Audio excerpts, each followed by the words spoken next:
போகிறது கருவேப்பிலை குழம்பு எப்படி செய்ய போகிறதுன்னு பார்க்க போகிறோம். பெரும்பாலும் சாம்பார் புளிக்குழம்பாக தான் வைக்கிறோம். இப்படி நம்ம வித்தியாசமாக வச்சு சாப்பிட்டோம்னாக்க குட்டீஸ் எல்லாருமே விரும்பி சாப்பிடுவாங்க. ஒன்று பாருங்களேன், கருவேப்பிலையை நம்ம தூக்கி போட்டுறோம். இப்படி நம்ம அரைச்சி நம்ம குழம்பு வச்சு சாப்பிடையில நமக்கு அதோட சத்து பூரா நமக்கு உடம்புல சேருது. இது ரொம்ப நல்லாயிருக்கும். இது நீங்கள் ஃபுல் வீடியோ பாருங்கள், நம்ம எப்படி செய்யணும்னு தெரியும். வாங்க நம்ம வீடியோக்குள்ளே போய் எப்படி குழம்பு வைக்கலான்னு பார்க்கலாம். இப்போ நம்ம 2 ஸ்பூன் எண்ணெய், 1 ஸ்பூன் எண்ணெய் விட்டுக்கரலாம். சீரகம் 1 ஸ்பூனு, மிளகு 1/2 ஸ்பூனு, 2 வரமிளகா போட்டுக்கரலாம். நல்லா எண்ணெயில் நல்லா வதக்கிக்கரலாம். நல்லெண்ணெய் விட்டுக்கங்க, அப்போ தான் நல்லா இருக்கும். அதே மாதிரி நல்லா நம்ம 2-3 கொத்து நம்ம கருவேப்பிலை எடுத்துக்கரலாம். ஏன்னா கருவேப்பிலை தான் இதுக்கு மெயின். இப்போ நம்ம அந்த மிளகு சீரகத்தை நம்ம வறுத்து தனியாக எடுத்துக்கரலாம். எடுத்துட்டு கருவேப்பிலையை நம்ம வறுத்துக்கரலாம். கருவேப்பிலை ரொம்ப வறுக்கணும்னு தேவையில்லை, ஓரளவுக்கு அந்த ஈரப்பதம் வறுத்தா நமக்கு போதும். இப்போ நம்ம மிளகு சீரகம் வரமிளகாவை நம்ம நல்லா பொடி பண்ணிக்கலாம். இதோடு சேர்த்து அரைச்சா அது சரியான உங்களுக்கு அரையாது. இப்போ இந்த அளவுக்கு நம்ம அரைச்சி எடுத்துட்டு இப்போ நம்ம கருவேப்பிலை போட்டுக்கரலாம்.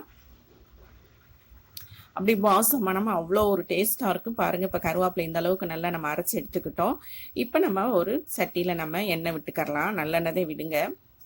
சும்மா ஒரு 3-4 ஸ்பூன் அளவுக்கு எண்ணெய் விட்டுக்கங்க. ஏன்னா எண்ணெயில் தான் அது கொஞ்சம் நல்லா வேகணும். இப்போ கடுகு உளுந்தம்பருப்பு 1/2 ஸ்பூன் போட்டுக்கரலாம். கடுகு உளுந்தம்பருப்பு 1/2 ஸ்பூன் போட்டுக்கரலாம். கடலைப்பருப்பு ஒரு 1/2 ஸ்பூன் போட்டுக்கரலாம். போட்டு இப்போ நம்ம பூண்டு ஒரு 10 பூண்டு அளவுக்கு நல்லா நேராக கீரி எடுத்து வச்சுருக்கோம். ஃபுல்லாக போட்டால் நமக்கு சாப்பிட முடியாது, சாப்பிடல சாப்பிட்ருவோம். இப்போ அதை நல்லா நம்ம பொன்னரமாக வறுத்து விட்டுக்கரலாம். அதே மாதிரி வெங்காயம் சும்மா பெரிய வெங்காயத்தில் 1/2 வெங்காயம் நம்ம பொடிசாக நறுக்கி போட்டுக்கரலாம். போட்டு இப்போ எல்லாத்தையும் நல்லா ஒன்று சொன்னாப்பில் வதக்கி விட்டுக்கரலாம். ஒரு கொத்து கருவேப்பிலை போட்டுக்கரலாம். கொத்து கருவேப்பிலை போட்டு 2 வரமிளகா போட்டுக்கரலாம். இப்போ நம்ம அந்த அரைச்சி வச்சுருக்க நல்லா அது பொன்னரமாக ஆனோடனே நம்ம அரைச்சி வச்சுருக்க அந்த கருவேப்பிலை அந்த மசாலாவை நம்ம போட்டுக்கரலாம். அப்படி இது பண்ணையில் அவ்வளோ ஒரு வாசமாக இருக்குது. தேவையான அளவுக்கு சால்ட்டு போட்டுக்கலாம். அப்போ தான் இந்த கருவேப்பிலை அந்த வெங்காயம் எல்லாத்துலேயும் நமக்கு பிடிச்சி சாப்பிடையில நல்லா டேஸ்ட்டாக இருக்கும்.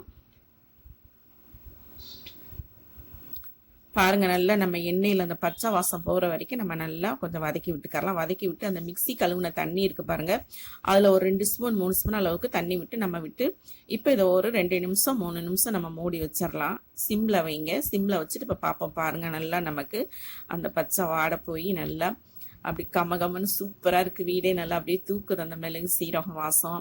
அப்படி நல்லா இருக்குப்பா கருவேப்பிலை. இப்போ நம்ம நல்லா இதுக்கு புளி கொஞ்சம் நிறையா ஊற்றணும். நல்லா ஒரு பெரிய நெல்லிக்காய் அளவுக்கு சைஸு புளி எடுத்து நல்லா கரைச்சி நம்ம அந்த புளியை ஊற்றிக்கிறலாம்.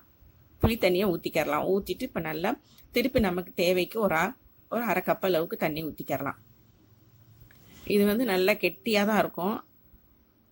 இருந்தாலும் நமக்கு அந்த பச்சை வாசம் எல்லாம் போகிறதுக்கு இப்போ நம்ம நல்லா ஒரு 5 நிமிஷம் நல்லா அதே மாதிரி சிம்மில் வச்சு நீங்கள் கொதிக்க விடுங்க. அப்போ தான் நமக்கு கரெக்டாக இருக்கும்.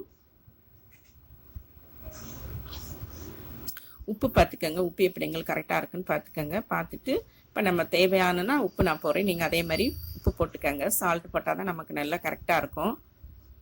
ஏன்னா புளி ஊற்றிருக்கனால உங்களுக்கு உப்பு கொஞ்சம் இழுக்கும். இப்போ பாருங்கள், நமக்கு நல்லா ஒரு 10 நிமிஷம் 5 நிமிஷம் நமக்கு கொதிச்சிருச்சு. கொதிச்சோடனே பாருங்கள், நல்லா எண்ணெய் பிரிஞ்சு அந்த வாசம்லாம் போய் பச்சை வாசம்லாம் போய் எண்ணெய் நல்லா பிரிஞ்சு அப்படியே மூக்கில் அப்படியே வாசம் அப்படியே சூப்பராக இருக்குது. பாருங்கள் எப்படி இருக்குன்னு பாருங்கள். இப்போ நமக்கு சுவையான மணமான கருவேப்பிலை குழம்பு ரெடி ஆயிடுச்சு. பார்த்தீங்களா, பார்க்கையில எப்படி இருக்குது பார்த்தீங்களா, ஊற்றி சாப்பிடையில அப்படி செம்ம டேஸ்ட்டாக இருக்கும். இது நீங்கள் வீட்டில் செஞ்சு எல்லாருமே சாப்பிட்டு எப்படி இருக்குன்னு சொல்லுங்கள். ஒன்று இது உடம்புக்கு ரொம்ப சத்து. கருவேப்பிலை இப்படி நம்ம டிஃப்ரெண்ட்டாக கொடுத்தா சாப்பிட்ருவாங்க. இந்த வீடியோ பிடிச்சிருக்கு.